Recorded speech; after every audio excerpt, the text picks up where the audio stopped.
একের পর এক নৌ ডাকাতির ঘটনায় কিশোরগঞ্জের হাওর জুড়ে ছড়িয়ে পড়েছে আতঙ্ক।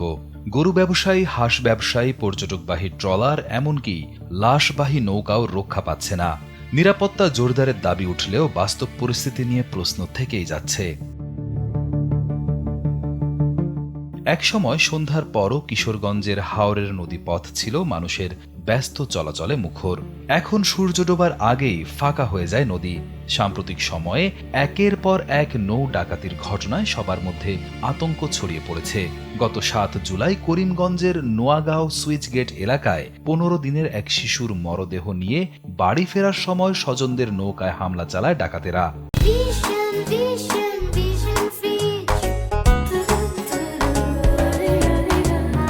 অস্ত্রের মুখে জিম্মি করে তাদের নগদ টাকা, মোবাইল ফোন এবং সোলার ব্যাটারি লুট করে নিয়ে যায়। নৌকাতে আমার মেয়ের লাশ ছিল। আমরা বালিখোলার থেকে 15 মিনিট ছাড়ার পরে 15 মিনিট পর মানে আমাদের ডাকাইতে আক্রমণ করছে। করার পরে আমরা অনেক অনুরোধ করছি তাদেরকে, অনুরোধ আমাদের মানে নাই।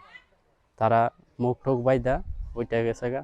6 জন লোক ছিল, ওইটা আমাদের টাকা পয়সা, মোবাইল টোবাইল নিয়ে গেছে। পরদিন মিঠামইনে গরু বিক্রি করে ফেরার পথে ব্যবসায়ীদের মারধর করে 4.5 লাখ টাকা লুট করা হয়। একই দিনে হাঁস ব্যবসায়ীদের নৌকাতেও হামলা চালিয়ে নগদ টাকা, মোবাইল ফোন এবং প্রয়োজনীয় মালামাল নিয়ে সরে যায় ডাকাতেরা। এসব ঘটনায় স্থানীয়দের পাশাপাশি পর্যটকদের মধ্যেও বেড়েছে আতঙ্ক। সন্ধ্যার পর অনেকেই হাওরে যেতে চাইছেন না। মাঝিদের অভিযোগ, এখন দিনের বেলাতেও নদীপথ নিরাপদ নয়।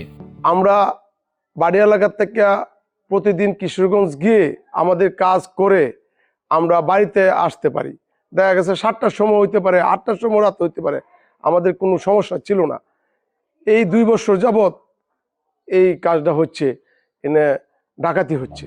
এর আগে পর্যটকবাহী একটি ট্রলারে হামলা চালিয়ে প্রায় 40 লাখ টাকার মালামাল লুটের অভিযোগ ওঠে। ফলে হাওরের পর্যটনেও নেতিবাচক প্রভাব পড়ছে।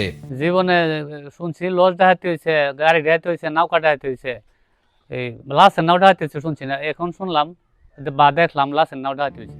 পুলিশ সুপার মোহাম্মদ মিজানুর রহমান বলেন, স্থানীয় বাসিন্দা ও পর্যটকদের নিরাপত্তা নিশ্চিতে প্রয়োজনীয় ব্যবস্থা নেওয়া হচ্ছে। হাওর অঞ্চলে একটি ট্রলার আটকা পড়েছিল, তো আমরা ওখানে সারারাত পাহারা দিয়ে তাদেরকে রেস্কিউ করেছি। আমরা 3টা অঞ্চলকে আমরা 3টি কন্ট্রোল রুম করেছি। একটি হচ্ছে অল ওয়েদার রোডে, একটি বালিখোলাতে, একটি হচ্ছে নিকলিতে।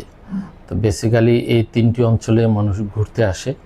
তো আমরা ইতিমধ্যে পুলিশ প্ল্যানিং করেছি যে শুধু পর্যটনের নিরাপত্তার জন্য এই সর্বোচ্চ যতটুকু নিরাপত্তা দেওয়া যায় এই প্ল্যানিংগুলো নিয়ে আসছি। অন্যদিকে আইন শৃঙ্খলা বাহিনীকে ডাকাতদের বিরুদ্ধে কঠোর অবস্থান নেওয়ার নির্দেশ দিয়েছেন বস্ত্র ও পাট প্রতিমন্ত্রী। চুরি যারা করে, ডাকাতি যারা করে লিস্ট আছে, ও প্রিভিয়াস রেকর্ড দিয়ে তাদেরকে ধরে। আপনি অ্যাওয়ারনেস তৈরি করে, আপনি পান না, 3 দিন অভিযান করেন, ওই এলাকা ছেড়ে চলে যাবে, ডাকাতি তো দূরের কথা। সেভাবে ড্রাস্টিক অ্যাকশনে যা, অন্যের সাথে কোনোভাবে মাতানত আমরা করব না। হাওড়ের মানুষের দাবি, দ্রুত নৌ ডাকাতি বন্ধে কার্যকর ব্যবস্থা নেওয়া হোক, যাতে নিরাপদে চলাচল করতে পারেন স্থানীয় বাসিন্দা, ব্যবসায়ী ও পর্যটকেরা।